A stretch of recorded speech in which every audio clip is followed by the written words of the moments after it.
He'll either run off or bite you, huh? Good afternoon. The Board of Supervisors is back in session. One item of unfinished business that I forgot to mention, we have not yet concluded the entire closed session agenda. So we will be going back to closed session at the end of the day.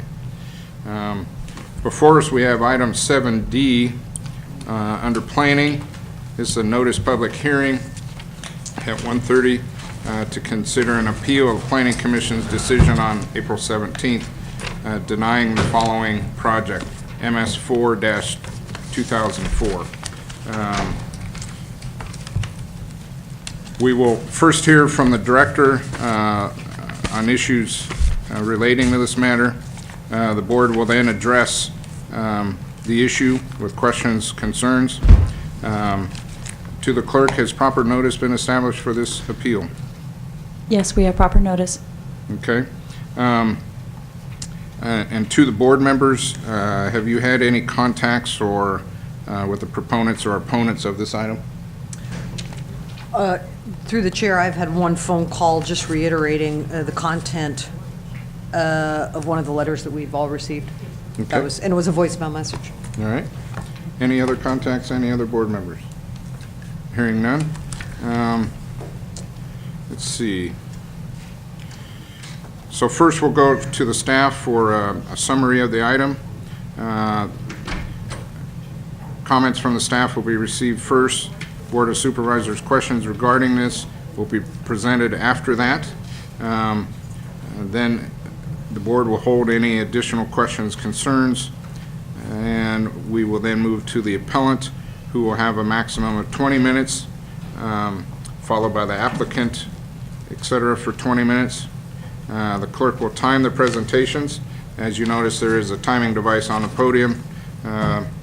Green light is you're currently within your minutes. Yellow light is warning you the ending is approaching, and red light is at the end of the 20 minutes. We've already taken correspondence, telephone calls. We will then take public input on the item. Any members of the public wishing to speak to the item, please fill out a speaker form. As you step up after you're called, please step to the microphone, state your name, keep your comments to 3 minutes for public comment. And at the end of that, we will return to the appellant or applicants for final closing remarks, rebuttal of 5 minutes. Staff will then present its final remarks. The board will then question the staff, the applicant, or public comments, and then I will close the public hearing and revert the matter back to the board for decisions and or motions. So at this point, I will open the public hearing on the appeal for item MS4-2004 and move to the staff, planning staff. Thank you, Mr. Chairman. As evidenced by the project number, this is a case that's been around for quite a while, and it had several hearings in front of the Planning Commission in which much of the concern focused on drainage and the road improvements to the property. What I did place in front of you, which is something that was I don't think was in your packet, and I apologize for that. Those were previous letters from up to a couple of years ago that relate to this project, and those letters are from surrounding neighboring property owners. At the original hearings, most of the neighbors seem to be focusing on drainage-related issues, talking about there's poor drainage on the road and that they were concerned that this project would add to drainage problems. As time went on, the applicant asked for continuances to deal with this project, and at one point there was a talk that the applicant would reduce the project from 4 parcels to 2 parcels. There's 2 single-family dwellings that exist on the property today. Much time went on.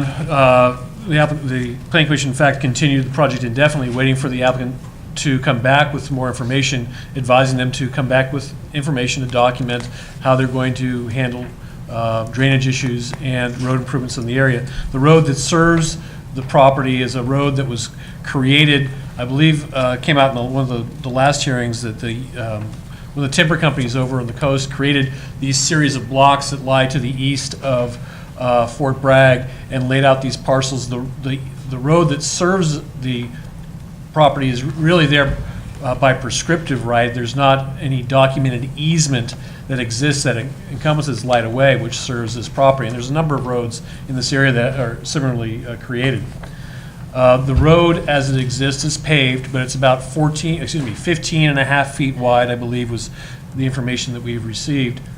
And the applicant has finally came to the commission, and now you to the board is asking for relief from the normal conditions applied to, or standard conditions applied to a subdivision.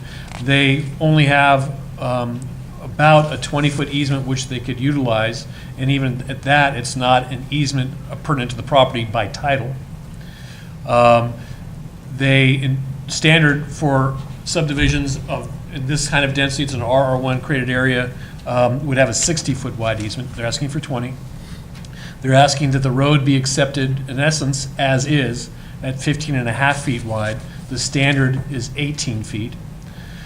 They've also did not come back to the Planning Commission with any reports from any professional addressing drainage. However, they have talked to an engineer and said that they believe that drainage can be handled by diverting water to a neighboring swale alongside the property. And while we have no reason to doubt that that could possibly happen, we have nothing technical to say it will happen or how they're going to facilitate that. At the Planning Commission, there was a vote, it was a unanimous vote to deny the application. There was a concern that this would provide a poor precedent to development in the area because there's other lots similarly situated on these roads that were created by the old timber company that are out there. They also were concerned that this would not provide an incremental improvement to the road and the road network potentially that could be created in the area. One of the issues as well is where the road encroaches upon, Light Away encroaches upon the county maintained road. All of that road is not within the prescribed area of Light Away, and some of it lies potentially off on private property.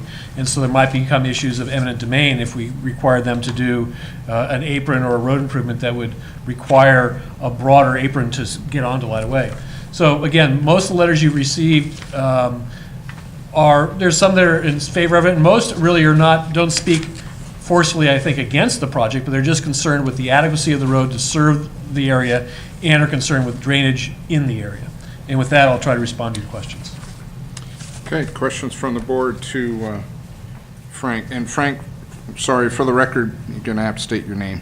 Frank Lynch. Thank you. Supervisor Pinches. The road, you say it's just a prescriptive right-of-way? Yes. Who actually owns where the road is actually located? Who owns it? You say it's a paved road. Who put the pavement down? I think that's through just a neighborhood group has maintained the road over time. There's a formal road association. Is the road on the subject property? The road passes the property, yes. It's like along the boundary of it, or is it Yes. fully on the subject property? No, it's on the boundary of it. Tom Peters, DOT.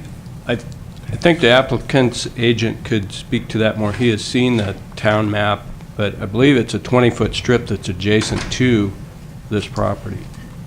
So you're saying the road is off the subject property? Yeah, but it's adjacent to it.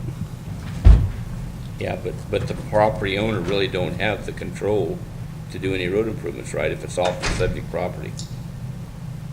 See, if it's within the subject property, the owner has the ability to maybe change it or fix it.